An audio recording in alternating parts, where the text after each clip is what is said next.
আসসালামু আলাইকুম। ডালের বড়া বানাবো।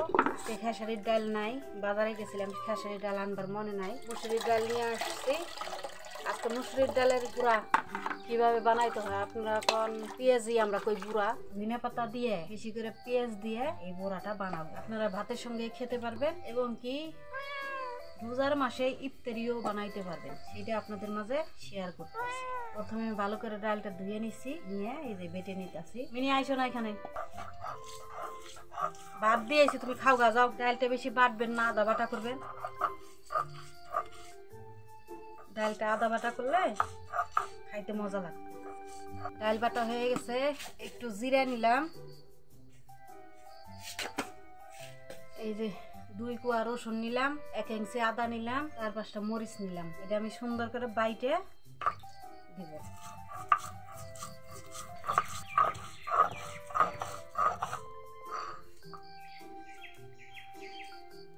বাটা হয়ে গেছে, আমি এখন মাখাই নিব। আর একটু দইনার গুঁড়া দিলাম, সামান্য হলুদের গুঁড়া দিলাম, বেশি করে একটু পেঁয়াজ, দেখেন অনেকখানি একটু পেঁয়াজ দিলাম, একটু ধইনা পাতা দিলাম। এটা ভালো করে মাখাই নেবেন। এই মাখানের ভিতরে স্বাদ, আমার মাই খালারা বলছে যে মাখানের ভিতরে অনেক স্বাদ।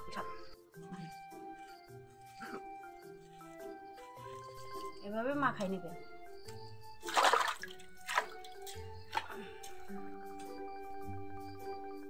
মিনি মুখ দিও না কিছুতে।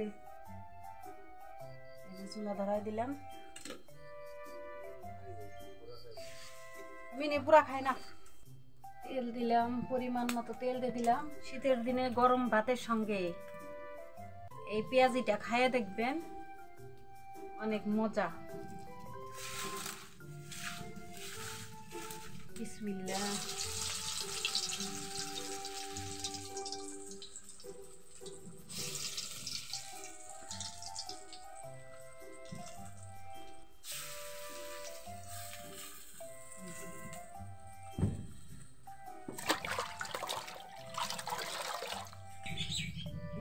পুরা 1 পিঠ হয়ে গেছে, উল্টাই দিবেন। আমি পুরাটা অনেক সময় নিয়ে ভাজছি, আপনারা চেষ্টা করবেন অনেকখানি সময় নিয়ে আস্তে আস্তে জাল দিয়ে ভাজার জন্য। এই আস্তে আস্তে ভাজলে হয় কি, এই যে ভিতরে যদি কাঁচা ভাব থাকে তাড়াতাড়ি এটা ভাজলে কাঁচা ভাবটা রয়ে যায়। আর যদি আস্তে আস্তে ধীরে ধীরে ভাজেন, ভিতর থেকে এটা মানে হয়ে আসে। ধনিয়া পাতার গুঁড়া তো আস্তে আস্তে ভাজতে হয়। আর বেশি করে পেঁয়াজ দেওয়া হয়েছে, কত সুন্দর হয়েছে দেখছেন।